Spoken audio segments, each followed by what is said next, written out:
you feel like, you know what? I don't feel it. My heart is not that soft anymore.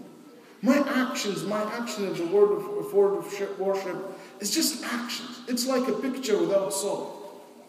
I don't feel that closeness to Allah subhanahu wa ta'ala. Whenever I raise my hand, I don't feel that I'm so close to Him, that I'm really, truly talking to Him and He's talking to me. I don't feel His presence in my life. I don't feel that love have taken over my heart. So many of us feel that they are distanced from Allah subhanahu wa ta'ala. And the moment your heart away from Allah, the moment your soul lives in darkness.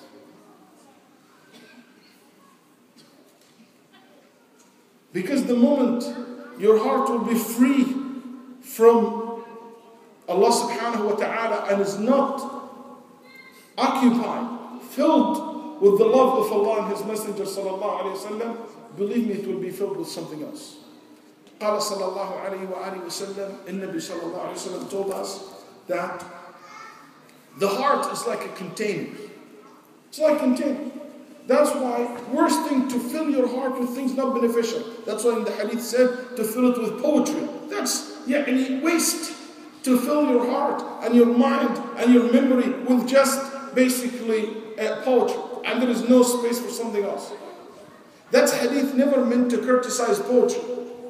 هذا الحديث ما قصد به ذم الشعر لأن يمتلئ أجوف واحدكم قيحا خير له من يمتلئ شعرا. Is the person was not criticizing poetry, criticizing those who their heart filled only with poetry. And there is no space for something else because it's like a cup. This bottle, there is only that much space in it. So look carefully what you are occupying your heart with. And the things that occupy your heart is your ear, your eyes, your memory, your tongue, the words that you say. Every one of these tools, your hand, everything in your body is basically whatever you acquire, whatever you do, it brings things inside your heart. And you fill your heart with something. So make sure that you're filling your heart with something good before you fill it up quickly with junk. If you don't have filtration in your mailbox, you will be in no time filled with junk mails. Same thing, your heart. If you don't have that filtration, your heart will be quickly filled with junk. And you need to clean up. Today I would like to quickly remind myself and my brothers and my sisters about one of the most important issues that it should be an issue of concern to everyone, which is the issue of ضعف iman, the weakness of iman. Because that's really what's going to enlighten, our soul will be enlightened by iman. So what bring darkness to the soul and what can bring shine again to shine our soul and our heart again? Let me start with what are the signs? Let's check. What are the signs that you should look for? Because any one of these signs, if you have it or you have them all or you have some of them, that's a sign, that's an alarming sign. And you should take it very seriously. And I have chosen these signs carefully. There is tons of signs. But I have went over them 1 and 2 and 3, and I'm not exaggerating, 5 times. I rewrote this 5 times, almost. To make sure that whatever I bring, it will be very relevant to us here today.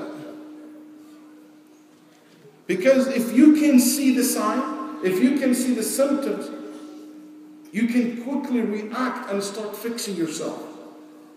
One of the first signs that you see yourself start not fulfilling the duties of Allah subhanahu wa ta'ala upon you. The wajibat, the obligatory things on you, you start missing them one after another. The wajib, what you know it is obligatory in you to do, and you start missing, such as a salat. You know, I pray salat al-fajr, I'd start missing salat al-fajr. Ya Ikhwan, Nabi sallallahu alayhi wa sallam, only one time in his lifetime been recorded for us that he missed salat al-fajr with the companions. You know why? He was sitting, sallallahu alayhi wasallam, in one of his journeys, and you can imagine traveling and how tired this is. The whole day traveling, and then Nabi sallallahu alayhi wasallam told, he basically, what he will do, he will ask someone to guard the time. What guard the time means? Ya Rasulullah. He will say someone will stay for a while, then after he go to sleep, he will wake up somebody else to guard the time until Fajr comes. So Bilal said, everybody is tired, I will voluntarily stay the whole night until Fajr, then I wake you up. Bilal radiallahu anhu tired like the rest of the army. So what he did, he was waiting. He fell asleep. Everybody woke up ala harr al-shams. The heat of the sun wake them all up. Harr al-shams ayqara. Do you know what the companions were doing? كانوا يحثون التراب على رؤوسهم يقول هلك. They put the sand over their heads, a sign that this is our distraction. We have committed such a major sin. It's such calamity, like this, hitting their head themselves. To the extent that Nabi Sallallahu Alaihi Wasallam even cannot control the crowd. He couldn't control the crowd with anything but to tell them, everybody ride this camel. And he let them walk, travel. He didn't pray yet. And he traveled, walking, riding the camel. And everybody walked until they get so tired. Let's assume maybe it's an hour or two, something like that. Then he stopped, then he went, and he called for the adhan, and he prayed Sunnat al-Fajr. Then he prayed Fajr in congregation. And he read out loud. And that's all. Because the crowd were so disturbed by missing one salah. They're like having a hysteria. How can I miss the Salat al-Fajr? They couldn't believe that. Do you know how many times we missed Salat al-Fajr? Not long time ago, a brother was proposing to a girl. As an Imam Masjid, I was witnessing part of that. So, the future mother-in-law, which is beautiful mother-in-law, she asked a beautiful question to that man who proposed to her daughter. She said, how many times you miss Salat al-Fajr? Very smart question. She's pulling his legs. She didn't say, do you pray Fajr? She said, how many times you miss Salat al-Fajr? Assuming that he does, okay?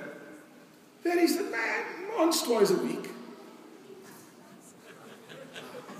Yeah. You think this is good? Once a week. Once a month. Unfortunately, wallahi, we are in just look and you will see for yourself. This is not something easy. Missing Salat al-Fajr is missing one of the most important salah. That's tastadi'i al-wajibat. Also, you will see one of the signs of weakness. The sister missing Salat al-Asr, missing sometimes Salat al-Maghrib, and we start, not only we miss the wajibat, we miss the obligatory thing, you know what? It became even something easy. Not a big deal. If you miss the salat and you became like the Sahaba crying because I missed the salat. You woke up in the morning crying that I missed the salat, not I'm late for job. And you woke up in the morning and you didn't even care that you missed the salat. You pray Asr almost before Maghrib and you even don't care about that. That's a sign of weakness of Iman. Also Hajj. One of the obligations. Allah made the Hajj obligate on you. Every year comes an opportunity for you to go for Hajj. You have enough money, you have health, you have the time, you have every reason to go. But you know what? Oh, shall next year. As if it's nothing. That's one of the pillars of Islam. And you will see also the sister, all of a sudden, she started not to care much about the hijab. She used, mashallah, to care about the hijab. It is wajib. But now she started taking it lightly. That's a sign of weakness. And birr al-walidain, you see somebody doesn't care anymore. In the beginning, mashallah, I call my family every week. I send them money. I care about them. This is wajib on you to look after, to respect your family, to respect your mother, to respect your father. And all of a sudden you don't care. Weeks goes by. Oh, I just remember. My God, I forgot. That's weakness of iman. That's a sign of weakness in iman. Salat al-Jama'ah, according to majority of the ulama, that it is wajib, especially for those who live close by the masjid. And start missing Salat al-Jama'ah. Salat al-Jama'ah, this is like, somebody think of it as, for the men. It is like something, whenever, inshallah. It's for socializing sometimes, Salat al-Jama'ah.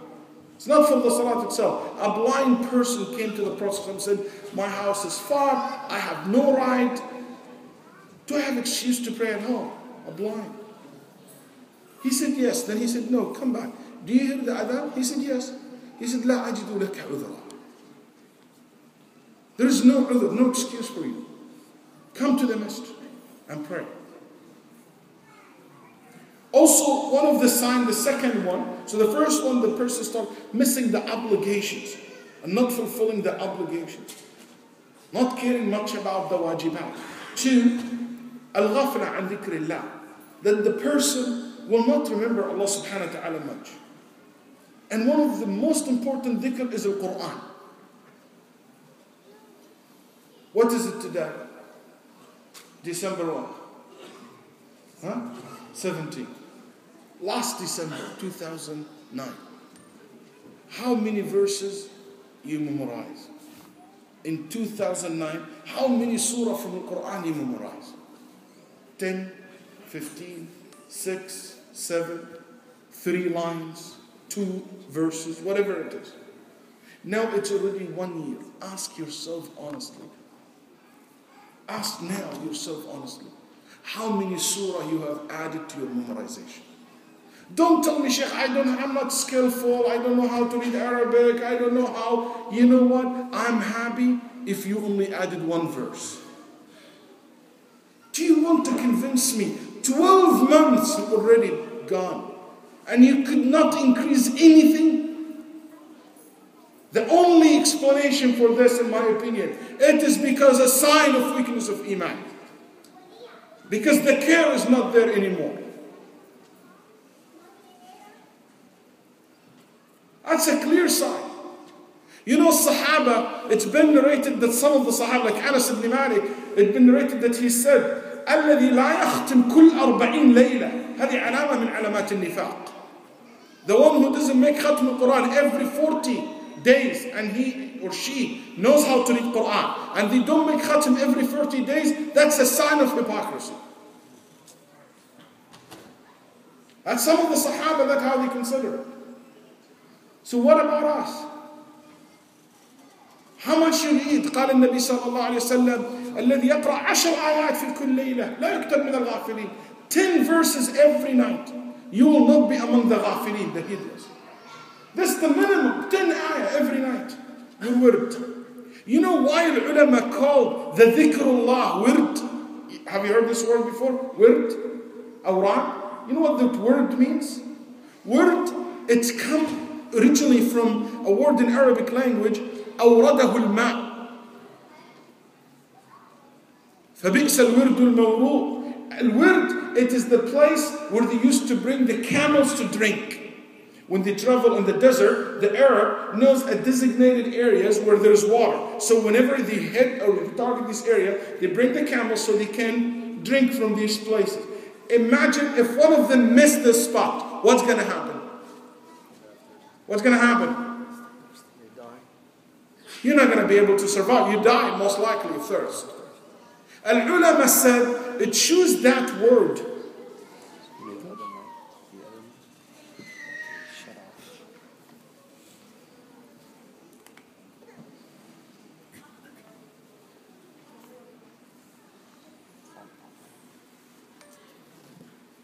Okay, al-ulama use that word, wird, because that is how your relationship with the dhikr every day and every night.